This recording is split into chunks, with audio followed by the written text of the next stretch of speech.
Welcome to Sanyuktara academy LLB third year part 3 banking law अभ्यासक्रमानुसार प्रश्न उत्तरे पाहत आहोत. बँकिंग प्रणालीचा उगम व विकास. बँकिंग प्रणालीचा उगम व विकास. बँकिंगची संकल्पना. बँक म्हणजे अशी संस्था जी ठेवी स्वीकारते, कर्ज देते व धन वहन करते.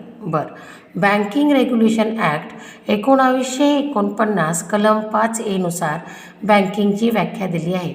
विद्यार्थी मित्रांनो, हे लक्षात ठेवायचं आहे. 1949 म्हणजे 1949 कलम 5B नुसार बँकिंगची व्याख्या दिली आहे. बँकिंग हा व्यापार व आर्थिक व्यवहाराचा कणा आहे. बँकिंग काय आहे? व्यापार व आर्थिक व्यवहाराचा कणा आहे. बँकिंगची प्रणालीचा उगम. बँकिंगचा उगम प्राचीन काळात झाला. बाबलोन, ग्रीस व रोम येथे कर्ज व्यवहार व सावकारी अस्तित्वात होती. भारतात कौटिल्याचे अर्थशास्त्र मनुस्मृती यात कर्ज व्यवहाराचे उल्लेख आहेत. मध्ययुगात सोनार लोक धन साठवण व पावती देण्याचे काम करत. बँक हा शब्द इटालियन बँको टेबल बेच या शब्दावरून आला आहे. आधुनिक बँकिंगचा विकास. 16व्या-17व्या शतकात युरोपचे आधुनिक बँकिंगचा विकास झाला. 1694 मध्ये बँक ऑफ इंग्लंडची स्थापना झाली. Cheque, bill of exchange, draft यासारखी साधने विकसित झाली. बँकिंग व्यवसायाला कायदेशीर व संस्थापक स्वरूप प्राप्त झाले. भारतातील बँकिंग प्रणालीचा विकास.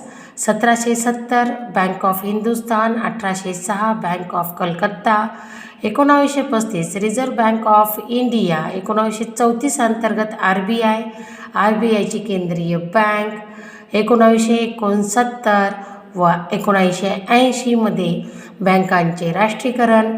ग्रामीण, कृषी व दुर्बल घटकांसाठी बँकिंगचा विस्तार.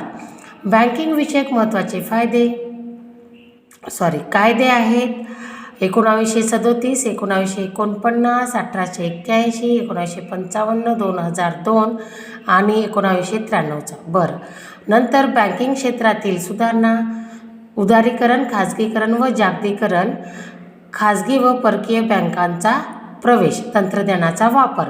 बँकिंग अधिक स्पर्धात्मक व ग्राहकभिमुख झाले. निष्कर्ष. बँकिंग प्रणालीचा विकास आर्थिक व कायदेशीर गरजांनुसार झाला. बँकिंग कायदे बँकिंग व्यवसायाला नियंत्रण व संरक्षण देते. बँकिंग प्रणाली हे देशाच्या आर्थिक स्थैर्याचे अत्यावश्यक आहे. विद्यार्थी मित्रांनो, व्हिडिओ ऐकत राहा, अभ्यास करत राहा, यश मिळवत राहा. धन्यवाद.